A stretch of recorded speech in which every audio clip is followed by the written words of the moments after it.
Hello everyone, मैं सुधीर कुमार आप सबका एक बार फिर स्वागत करते हैं study with Sudhir sir channel में।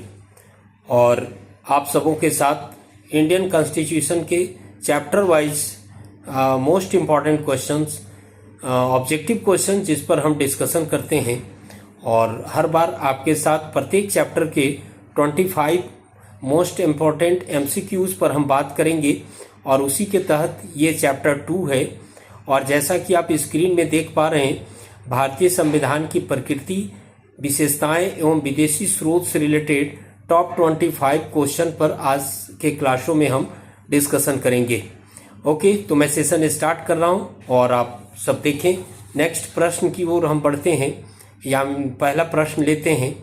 यहाँ पर देखिए, अब आपके सामने पहला क्वेश्चन आ चुका है और ये पहला क्वेश्चन आप सब पढ़ पा रहे होंगे, जिसमें पहला क्वेश्चन है भारत में प्रजातंत्र, है ना।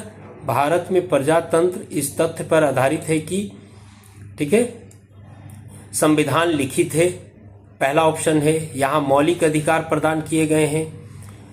ऑप्शन सी है, ग है, जनता को सरकारों को चुनने तथा बदलने का अधिकार प्राप्त है। घ है आंसर इसका, यहाँ राज्य के नीति निर्देशक तत्व हैं। अब इनमें से आपको ध्यान रखना है कि कौन सा प्रजातंत्र पर आधारित है, इस बात को प्रूव करता है। तो इसका जो राइट आंसर है, पहले आंसर को राइट कर लेते हैं हम लोग। ये आंसर ग जो है वो आपका सही होगा। जनता को सरकारों को चुनने तथा बदलने का अधिकार प्राप्त है। ओके, जैसा कि आप डेमोक्रेसी, है ना, डेमोक्रेसी आप जानते हैं, प्रजातंत्र अंग्रेजी रूपांतरण डेमोक्रेसी से बना है। और डेमोक्रेसी जब हम लोग कहते हैं तो ये यूनानी शब्दों का योग है ना। डेमोक्रेसी किसका है? डेमोक्रेसी जब हम लोग कहते हैं तो ये यूनानी शब्द है, दो शब्दों के योग से बना है। कौन कौन शब्द हैं? एक डेमोस है, पहला एक डेमोस है, डेमोस, ठीक है, और प्लस क्रेटोस, ठीक है। डेमोस प्लस क्रेटोस से मिलकर ये बना है ना। डेमोस प्लस क्रेटोस से मिलकर बना है और इसका अर्थ है जनता और शक्ति। जनता और शक्ति मतलब जो प्रजातंत्र है या लोकतंत्र है, डेमोक्रेसी है, उसमें जनता या जनशक्ति, शाब्दिक रूप से क्या कहेंगे हम लोग? जनशक्ति, जनता की शक्ति, ठीक है। जनशक्ति शाब्दिक रूप से इसका अर्थ होता है। और प्रजातंत्र की अनेक विद्वानों ने परिभाषा की है, जिसमें अब्राहम लिंकन ने कहा है कि भाई प्रजातंत्र जनता के लिए और जनता के द्वारा किया गया शासन है ना। मतलब इसमें जनता अप्रत्यक्ष रूप से शासन करती है। शासन करने के लिए सरकारों को चुनती है, अपने प्रतिनिधि चुनती है ना। और टाइम टू टाइम उन प्रतिनिधि को चेंज कर सकती है और जिसके आधार पे ये प्रजातंत्र आपका चलता है। ओके स्टूडेंट, नेक्स्ट क्वेश्चन लेते हैं हम। दूसरे प्रश्न पर बात करते हैं और अब आपके सामने दूसरा प्रश्न आ गया। निम्नलिखित में से किन से भी निर्धारित होता है कि भारत का संविधान परिसंघीय है ना। फेडरल सिस्टम, संघात्मक शासन व्यवस्था के बारे में आपको यहाँ पर ध्यान रखना है। संघात्मक शासन व्यवस्था के बारे में आपको यहाँ पर जानने हैं, ठीक है। तो आराम से मैं अपनी वीडियो को ऑफ कर देता हूँ ताकि आपको पढ़ने में आसानी हो सके और आप आसानी से चीज़ों को समझ सकिए। ओके, तो मैं बात करता हूँ आपसे। यहाँ पर परिसंघीय फेडरल सिस्टम की बात हो रही है। संघात्मक शासन व्यवस्था किसको कहते हैं, है ना। संघात्मक शासन व्यवस्था, तो संघात्मक शासन व्यवस्था यहाँ पर या एकात्मक और संघात्मक दोनों के बीच जो है ना विभेद मैं आपको बता रहा हूँ यहाँ पे। जैसे देखो, एक शासन का स्वरूप, जो सरकार का स्वरूप होता है, वो एकात्मक कह सकते हैं, दूसरा संघात्मक कह सकते हैं, है ना। दूसरा संघात्मक कह सकते हैं। तो एकात्मक और संघात्मक में डिफरेंसेस को समझना है हम सबको, ठीक है। उसके बाद इसका राइट आंसर हम लोग करेंगे। देखो, क्षेत्रीय विभाजन है, एकात्मक और संघात्मक क्या है? क्षेत्रीय विभाजन के आधार पर भी एक विभाजन होता है, जिसको हम लोग केंद्रीय सरकार कहते हैं और प्रांतीय सरकारें भी कहते हैं या राज्य सरकारें कहते हैं। एक ये विभाजन होता है, ठीक है। और दूसरा होता है संघात्मक और एकात्मक। इन दोनों जैसे दो यूनिट हुए ना, एक केंद्र हुआ और दूसरा प्रांत हुआ, ठीक है, प्रांत हुआ। अब इनके रिलेशन के आधार पर ये दोनों को हम लोग परिभाषित कर सकते हैं, इनके बीच कैसा रिलेशन है ना, उसके आधार पे इन दोनों को परिभाषित कर सकते हैं। जैसे अब हम देखें कि वैसी शासन व्यवस्था या जिस शासन व्यवस्था में हम कह सकते हैं प्रांतीय शासन, ये प्रांतीय शासन जो है ना, प्रांतीय शासन अपने अस्तित्व के लिए किस पर, केंद्र पर निर्भर हो, है ना, उस शासन को हम लोग क्या कहेंगे, एकात्मक कहेंगे। क्लियर है सबका? मतलब प्रांत अपने अस्तित्व के लिए यदि वो केंद्र पर डिपेंड कर रहा है तो उसको हम लोग एकात्मक शासन व्यवस्था कह सकते हैं, ठीक है। इसके विपरीत जो है ये संघात्मक शासन व्यवस्था हम कह रहे हैं, तो संघात्मक शासन व्यवस्था में क्या होता है कि राज्य जो है अपना स्वरूप या अस्तित्व के लिए केंद्र पर आश्रित नहीं रहती, है ना, राज्य अपना अस्तित्व और अपने स्वरूप के लिए केंद्र पर आश्रित नहीं है ये, तथा और इनके बीच जो है कार्य क्षेत्र अलग अलग बटे रहते हैं। संघ और राज्यों के जो कार्य क्षेत्र हैं वो कार्यों का बंटवारा हुआ रहता है ना। तो इस प्रकार हम लोग ये कह सकते हैं कि इनके बीच जो मौलिक भेद ये है कि एकात्मक शासन व्यवस्था में जो शासन शक्ति का संचालन होता है वो केंद्रीय सत्ता के द्वारा होता है, ठीक है। एकात्मक में केंद्रीय सत्ता द्वारा होता है। साथ ही हम ये कह सकते हैं कि शासन संबंधी समस्त मामलों की केंद्रीय सरकार जो होती है उसी में निहित होती है, जो भी शक्ति होती है, ठीक है। जबकि जो फेडरल सिस्टम है, ये संघात्मक शासन व्यवस्था है, उसमें राज्य संचालन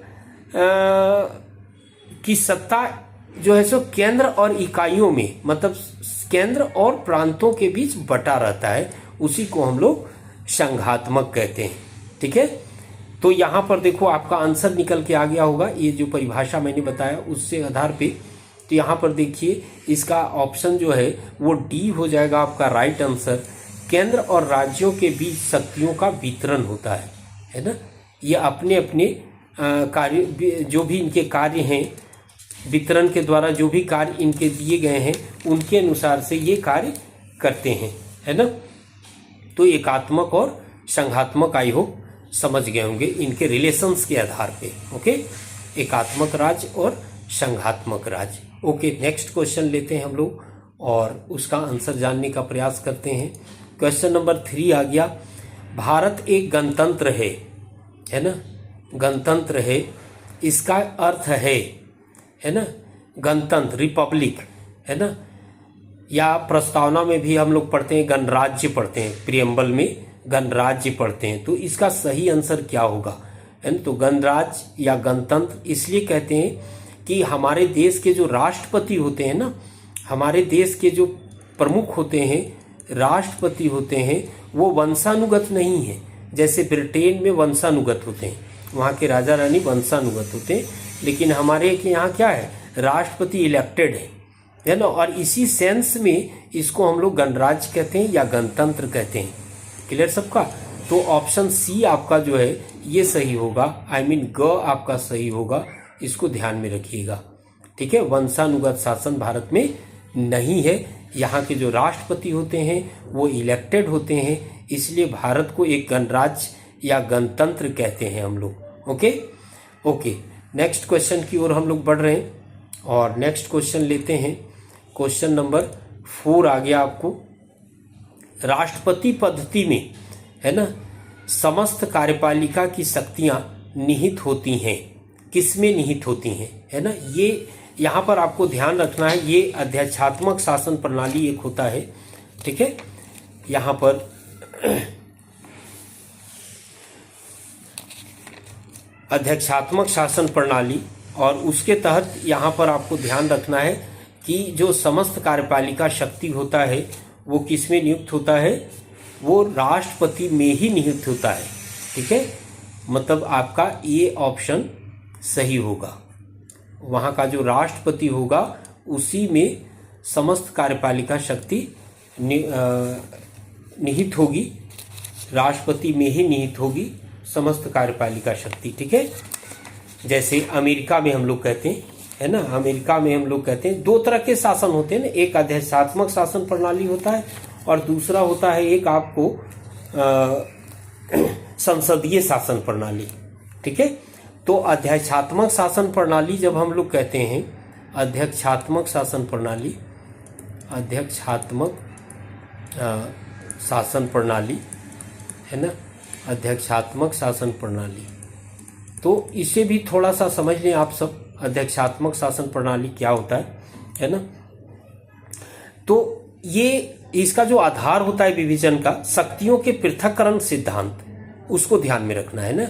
जो पावर है उसका जो डिस्ट्रीब्यूशन है या सेपरेशन है, उसी के आधार पे अध्यक्षात्मक और संसदीय शासन प्रणाली को परिभाषित किया जाता है ना। अब इसमें देखो तीन चीजें होती हैं, एक होता है लेजिस्लेशन का काम, व्यवस्थापिका हम लोग कह सकते हैं, व्यवस्थापिका, इन तीनों के रिलेशन मैं बता दे रहा हूं, क्लियर हो जाएगा। दूसरा होता है कार्यपालिका, कार्यपालिका, है ना, कार्यपालिका, और तीसरा होता है न्यायपालिका, न्यायपालिका, है ना। ये तीन यूनिट होते हैं, तीन इकाइयां हैं। अब आपको समझना है कि अध्यक्षात्मक प्रणाली किसको कहते हैं। अब इसमें देखो, इसमें क्या होता है कि व्यवस्थापिका और कार्यपालिका, ये दोनों, व्यवस्थापिका और कार्यपालिका, ठीक है, दोनों क्या होते हैं, एक दूसरे से बिल्कुल पृथक होते हैं, एक दूसरे से दोनों सेपरेट होते हैं और स्वतंत्र होते हैं। ठीक है, अलग होते हैं, स्वतंत्र होते हैं। राष्ट्रपति, अब इसमें कौन काम करेगा, अध्यक्षात्मक में राष्ट्रपति तथा उसके सचिव विधान के प्रति उत्तरदायी होते हैं। ठीक है, राष्ट्रपति तथा उसके मंत्रिमंडल का कार्य जो होता है वो संविधान द्वारा निश्चित रहता है और इनमें, इसके भीतर उन्हें व्यवस्थापिका पदच्युत नहीं कर सकती, पद से नहीं हटा सकती है। ठीक है ना। तो ये कहने का मतलब कि अध्यक्षात्मक प्रणाली में राज्य का जो प्रधान होता है वो नाम मात्र का अध्यक्ष नहीं होता है, वो रियल प्रधान होता है। ठीक है, वही वास्तविक कार्यपालिका होता है, ये आपको ध्यान रखना है, और वो आम जनता के द्वारा निर्वाचित होता है, तो अध्यक्षात्मक प्रणाली उसको कहते हैं। हमारे यहाँ वैसी बात नहीं है, हमारे यहाँ जो राज्याध्यक्ष हैं, है ना, जो हमारे देश के प्रमुख हैं वो इलेक्टेड हैं, है ना, और वो वास्तविक कार्यपालिका नहीं, वास्तविक कार्यपालिका हेड तो हमारे प्रधानमंत्री होते हैं, है ना। तो हमारे यहाँ क्या है, हमारे यहाँ संसदीय प्रणाली है, पार्लियामेंट्री सिस्टम है, अध्यक्षात्मक शासन प्रणाली नहीं है। ये अमेरिका में आपको अध्यक्षात्मक शासन प्रणाली देखने को मिल सकता है, वहाँ की शासन व्यवस्था अध्यक्षात्मक है, जबकि हमारे यहाँ क्या है, हमारे यहाँ संसदीय शासन प्रणाली यहाँ पर पाई जाती है, पार्लियामेंट्री सिस्टम है हमारे यहाँ, जबकि अमेरिका में क्या है, वहाँ पर अध्यक्षात्मक शासन प्रणाली है। ठीक है, तो ये संसदीय प्रणाली और उनमें, अच्छा, संसदीय प्रणाली जो होता है, पार्लियामेंट्री सिस्टम होता है, उसको भी हम लोग देख सकते हैं कि यहाँ पर क्या देखते हैं हम लोग, है ना, यहाँ पर संसदीय प्रणाली में क्या होता है कि वास्तविक प्रधान जो होता है वो हमारा कार्यपालिका होता है ना। जो मंत्रिमंडल होती है उनमें सामूहिक उत्तरदायित्व होता है। कार्यपालिका तथा व्यवस्थापिका के बीच आपस में सहयोग होता है, मंत्रिमंडल में एकता होता है, प्रधानमंत्री का नेतृत्व होता है ना, तो उसको संसदीय प्रणाली कहते हैं। तो हमारे यहाँ पार्लियामेंट्री सिस्टम है, जबकि अमेरिका में हम लोग क्या देखते हैं, अमेरिका में अध्यक्षात्मक शासन प्रणाली पाया जाता है। ठीक है, तो अध्यक्षात्मक, अब आपको आंसर मिल गया होगा कि राष्ट्रपति पद्धति उसी को कहते हैं, अध्यक्षात्मक शासन प्रणाली को। और अध्यक्षात्मक शासन प्रणाली में राष्ट्रपति जनता द्वारा चुने जाते हैं और वो कार्यपालिका के वास्तविक प्रधान होते हैं, है ना, वो सारे डिसीजन ले सकते हैं, तो राष्ट्रपति में निहित होता है। ओके, तो आई होप क्वेश्चन क्लियर हो रहा होगा आप सबों का। आगे बढ़ते हैं हम लोग और नेक्स्ट क्वेश्चन लेते हैं, क्वेश्चन नंबर 5 लेते हैं, और आप देखिए कि निम्नलिखित में से कौन सा भारत को धर्मनिरपेक्ष राज्य वर्णित करता है, धर्मनिरपेक्ष राज्य के रूप में, है ना, कौन वर्णित करता है। यहाँ सिंपली ना आपको ये ध्यान रखना है, सेकुलरिज्म की बात हो रही है, धर्मनिरपेक्ष। धर्मनिरपेक्ष का मतलब आप समझते हैं, धर्मनिरपेक्ष कहने का मतलब होता है कि सरकार का कोई धर्म नहीं होता है ना, सरकार का कोई धर्म नहीं होता है, साथ ही क्या करती है कि सरकार धर्म के आधार पर, है ना, धर्म के आधार पर कोई भेदभाव नहीं करेगी, है ना, धर्म के आधार पर कोई भेदभाव नहीं करेगी। किसी भी व्यक्ति की स्थिति की जो एनालिसिस की जाती है या डिस्क्रिमिनेट करने का जो बात होता है, उसका आधार धर्म नहीं होगा, है ना। सरकार न तो किसी धर्म को प्रोत्साहन देगी, न तो किसी धर्म को बैन करेगी। तो भारत में धर्मनिरपेक्षता है, सेकुलरिज्म है, और ये प्रियम्बल में जोड़ा गया, आप सब भी जानते होंगे, है ना, कि संविधान में इस शब्द को जोड़ा गया है, पंथ निरपेक्ष समाजवाद, पंथ निरपेक्ष और अखंडता शब्द को जोड़ा गया था।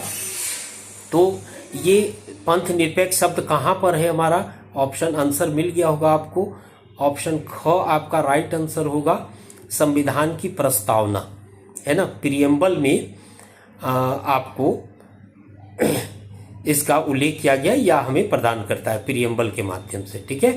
तो धर्मनिरपेक्षता, सेकुलरिज्म की बात कही गई है। ओके, नेक्स्ट क्वेश्चन हम लोग लेते हैं, क्वेश्चन नंबर 6 की ओर बढ़ते हैं और यहाँ पर देखते हैं, फिर से आ गया आपका क्वेश्चन अध्यक्षात्मक शासन प्रणाली। अभी तुरंत मैंने बातें करी थी। तो निम्नलिखित में से कौन सा एक अध्यक्षात्मक शासन प्रणाली का आधारभूत तत्व है? ठीक है, यहाँ पर देखिए, संविधान की कठोरता, संविधान की कठोरता, एकल कार्यपालिका, व्यवस्थापिका की सर्वोच्चता, अवशिष्ट अधिकार राज्यों के पास होना, है ना। तो अभी तुरंत मैंने बताया कि एकल कार्यपालिका होता है, एकल कार्यपालिका होता है इसमें। अध्यक्षात्मक शासन प्रणाली या राष्ट्रपतीय शासन प्रणाली में एकल कार्यपालिका होती है, ये आपको ध्यान रखना है, ठीक है। एकल कार्यपालिका अध्यक्षात्मक शासन प्रणाली में, ठीक है, मतलब वहां पर भी शक्ति का पृथक्करण होता है, राज्याध्यक्ष की स्थिति है, मंत्रिमंडल का दायित्व है ना। बट मंत्रिमंडल का दायित्व जो होता है वो अब्सेंट होता है, वो राष्ट्रपति ही मुख्य होते हैं अध्यक्षात्मक शासन प्रणाली में, ये आपको ध्यान रखना है, ठीक है, अध्यक्षात्मक शासन प्रणाली में। ओके, तो एकल कार्यपालिका इसका आंसर होगा, आंसर बी, आई मीन ख, आप इसको करेक्ट करेंगे। ओके, नेक्स्ट क्वेश्चन की ओर बढ़ते हैं और हम देखने का प्रयास करते हैं क्वेश्चन नंबर 7, ठीक है।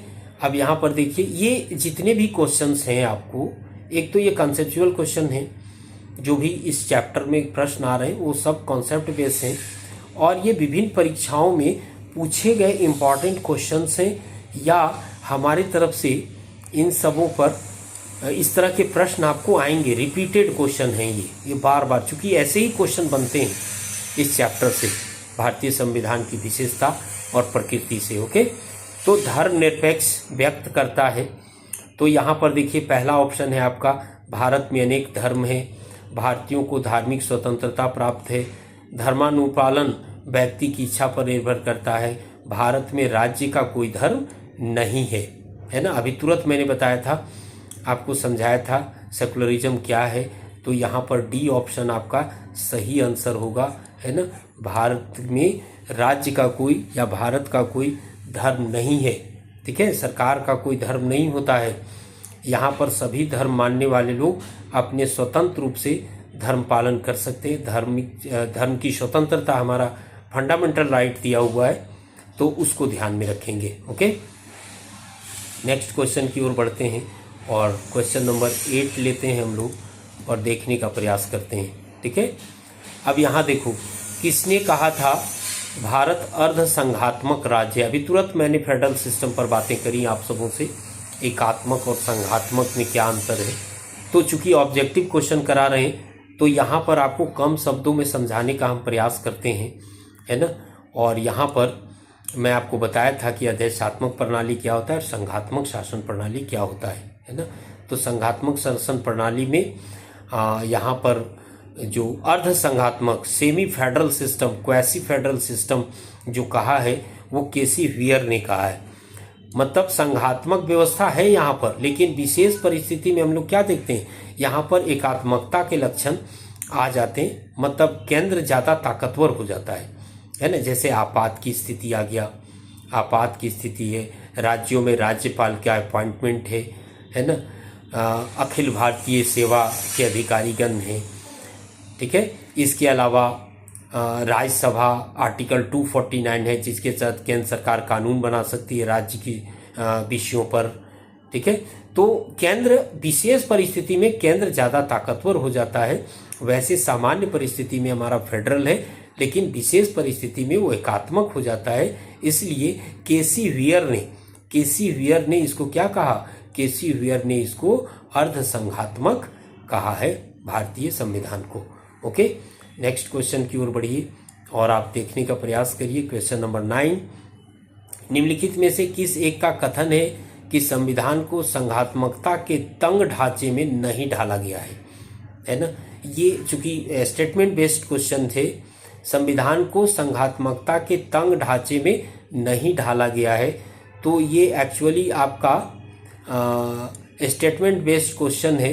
तो इसको सीधा सीधी याद करना है आपको। ये आया हुआ क्वेश्चन है और मैं आपको बता दूं कि ये यूपीएससी का क्वेश्चन है ना? ये आपको ध्यान में रखना होगा कि क्या इसका आंसर होगा। तो ये जो कहा गया है, ये कथन किसके द्वारा कहा गया है? ये B.R. अम्बेडकर के द्वारा, भीमराव अम्बेडकर के द्वारा कहा गया है ना?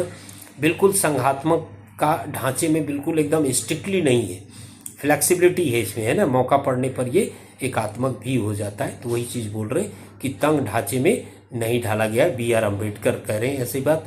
तो ऑप्शन ग आपका सही होगा। नेक्स्ट क्वेश्चन की ओर बढ़ते हैं हम लोग। क्वेश्चन नंबर 10 देखते हैं और देखिए, भारतीय राजनीतिक पद्धति के बारे में निम्न में से कौन सही नहीं है ना? बिल्कुल कंसेप्चुअल क्वेश्चन आपको ध्यान में रखना है, कौन सही नहीं है ना? आंसर आप खुद भी ढूंढ सकते हैं पढ़ने के दौरान। यहाँ पर देखो, धर्मनिरपेक्ष राज्य, संसदीय पद्धति की सरकार है, संघीय नीति, राष्ट्रपति पद्धति की सरकार। तो राष्ट्रपति पद्धति तो है नहीं हमारा, अध्यक्षात्मक शासन प्रणाली तो भारत में है नहीं, है ना? वो तो अमेरिका में है। तो ये आपका नहीं है, डी घ आपका करेक्ट आंसर होगा।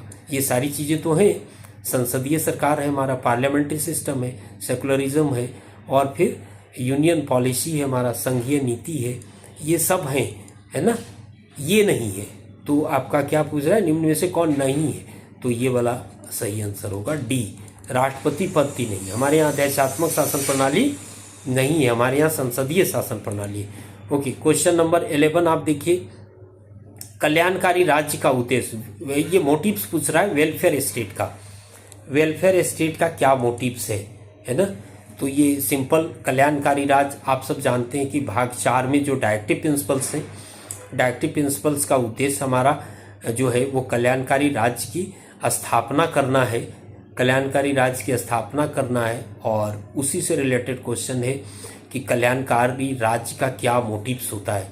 तो ये ऑप्शन पढ़ेंगे तो आई होप क्लियर हो जाएगा। जैसे देखो, अधिकतम संख्या का अधिकतम कल्याण सुनिश्चित करना, मतलब ज़्यादा से ज़्यादा लोगों को कल्याण सुनिश्चित करना, ये कल्याणकारी राज्य का उद्देश्य होता है।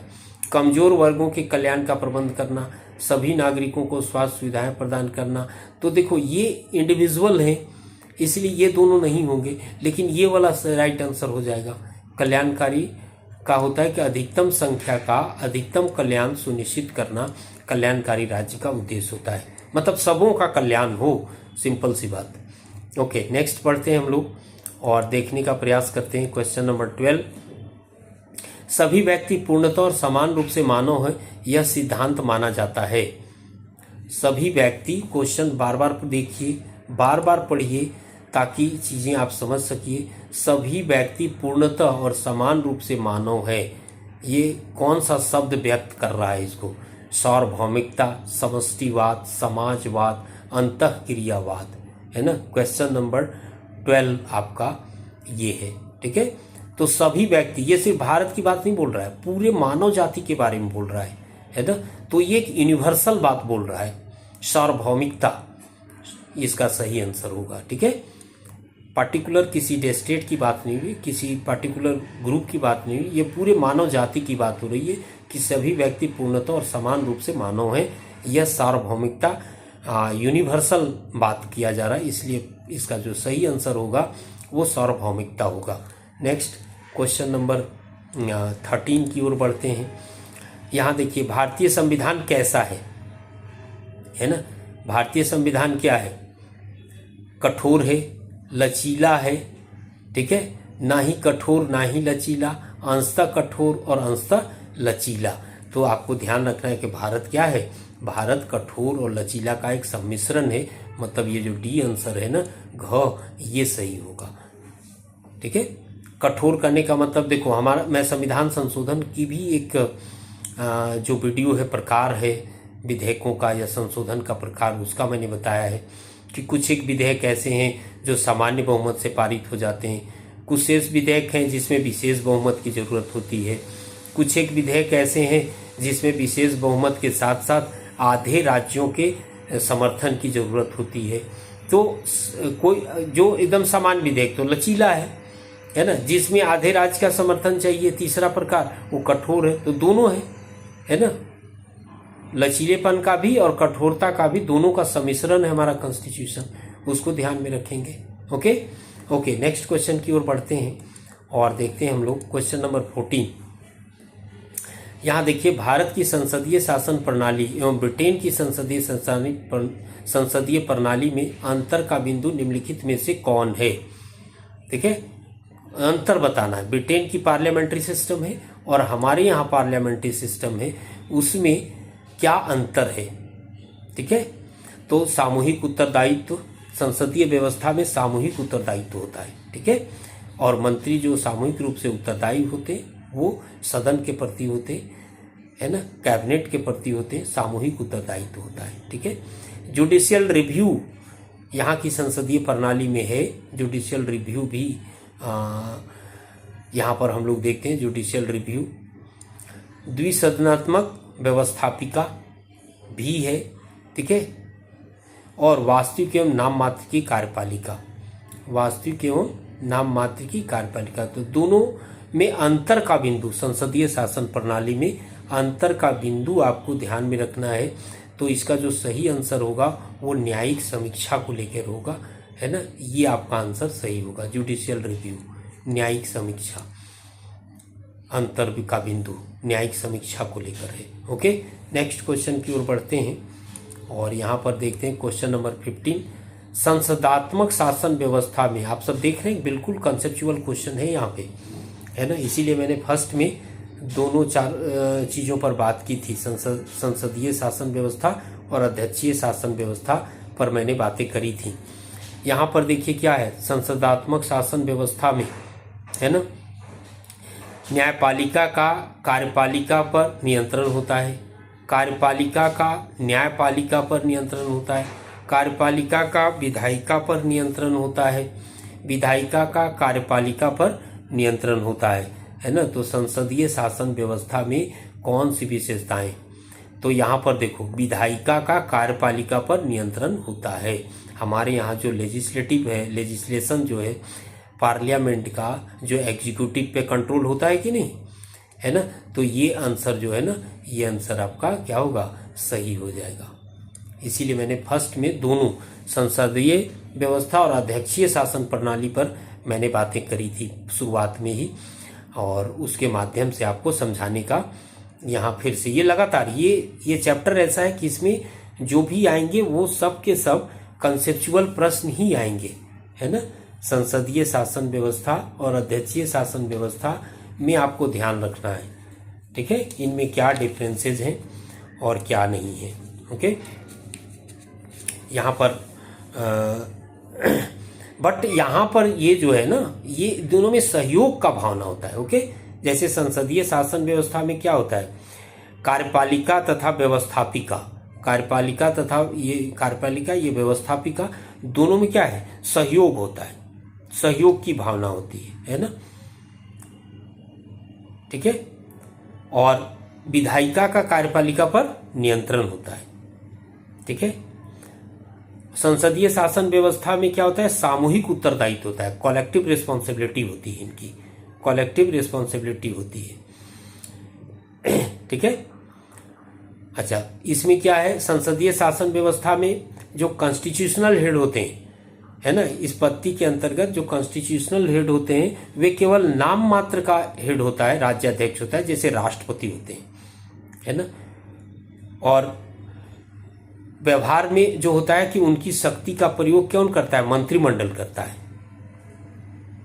ठीक है, यहां पर मतलब कार्यपालिका वास्तविक रियल हेड होता है ना, और जो कॉन्स्टिट्यूशनल हेड होते हैं वो नाम मात्र के होते हैं, मतलब राष्ट्रपति नाम मात्र के प्रधान होते हैं और प्रधानमंत्री हमारे वास्तविक प्रधान होते हैं। तो संसदात्मक शासन व्यवस्था में विधायिका का कार्यपालिका पर नियंत्रण होता है।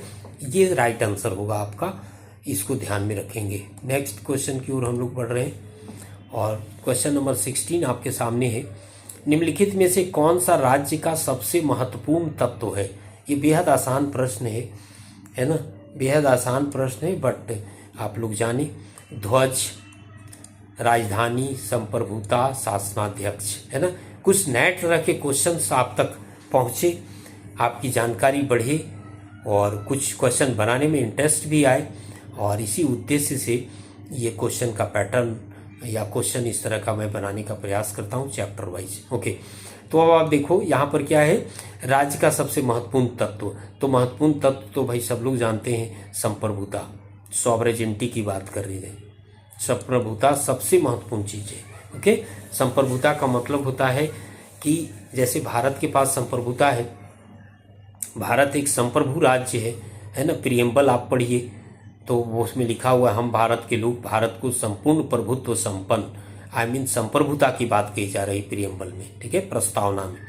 तो भारत एक संप्रभु राज्य है। संप्रभु कहने का मतलब होता है कि भारत किसी के अधीन नहीं है, ना तो देश के अंदर किसी व्यक्ति के अधीन है, ना ही विश्व के देशों के अनुसार वो कार्य करने के लिए बाध्य है। चाहे वो कोई भी देश हो, उसके अनुसार से कार्य करने के लिए भारत बाध्य नहीं होता है और उसके अनुसार से चलने के लिए बाध्य नहीं होता है। उसी को हम लोग सॉवरेनिटी कहते हैं, संप्रभुता कहते हैं। ओके, तो राज्य का सबसे महत्वपूर्ण तत्व संप्रभुता है। ओके, संप्रभुता है। नेक्स्ट क्वेश्चन की ओर बढ़ते हैं हम लोग और देखने का प्रयास करते हैं अगला प्रश्न। देखो फिर से यहाँ आ गया, अध्यक्षात्मक शासन प्रणाली की विशेषताएं हैं, है ना। कौन सी विशेषता है? Question number 17। तो अध्यक्षात्मक शासन प्रणाली की क्या क्या विशेषताएं, जो आपने सुना समझा उसके आधार पे आप खुद भी यहाँ पहचान सकते हैं। कार्यकारिणी का प्रमुख राष्ट्रपति होता है ना। कार्यकारिणी का प्रमुख कौन होता है? राष्ट्रपति होता है। राष्ट्रपति अपने मंत्रिपरिषद का चयन स्वयं करता है। अध्यक्षात्मक शासन प्रणाली मतलब राष्ट्रपति शासन, राष्ट्रपतीय शासन प्रणाली। राष्ट्रपति व्यवस्थापिका को भंग नहीं कर सकता, है ना। राष्ट्रपति व्यवस्थापिका को, लेजिस्लेशन को भंग नहीं कर सकता है। ओके, राष्ट्रपति अपने मंत्रिपरिषद का चयन स्वयं करता है। कार्यकारिणी का प्रमुख राष्ट्रपति होता है।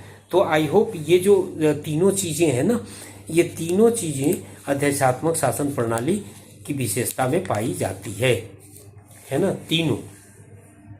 तीनों शक्तियां आपको मिलेंगी। मतलब इसका सही आंसर कौन हो जाएगा?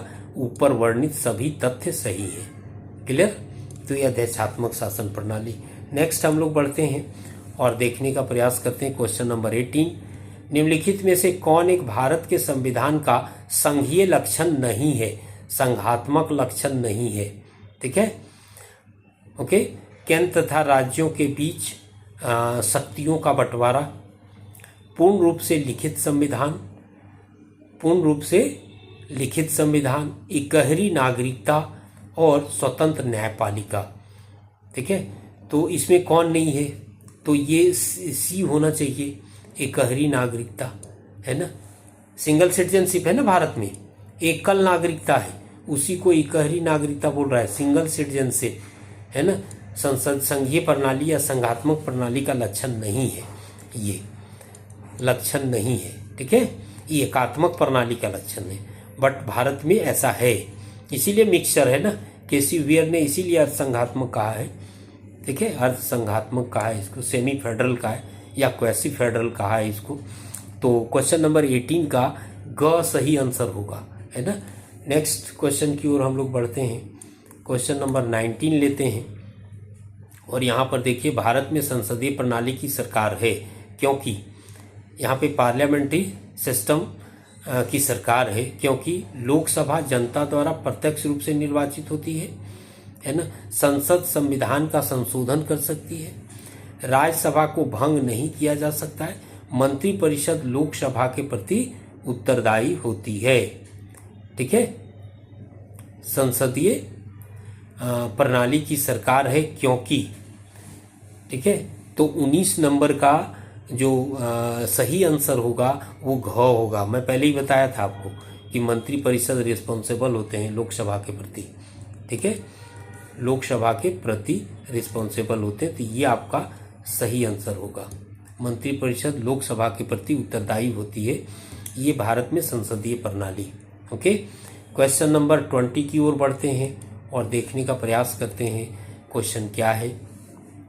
देखो, भारतीय संविधान में किस प्रकार की शासन प्रणाली की व्यवस्था की गई है ना।